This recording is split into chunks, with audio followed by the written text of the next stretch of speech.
Evo, prvi dan je, da kažem, prošao, sad je subota, evo upravo sam se probudio i vrijeme je za, prvo idemo sad na doručak i onda imamo dosta vremena natjecanje, tek u 4 popodne, tako da dotad imam dosta vremena i vidit ću vjerojatno ili neka šetnica ili tako nešto, ali potom sad prvo doručak, malo priprema glave i onda idemo dalje, čekamo natjecanje.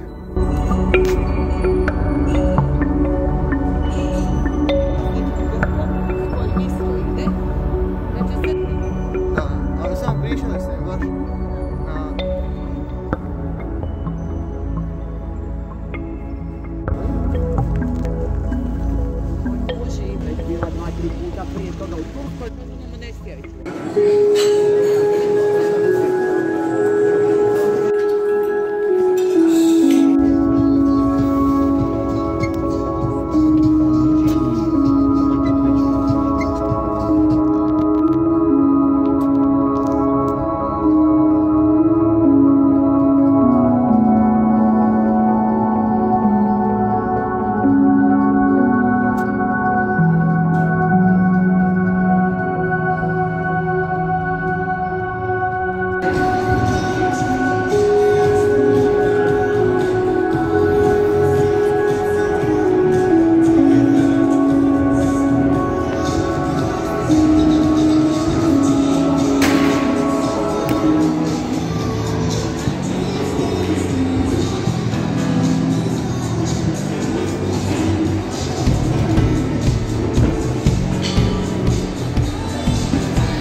Evo ga,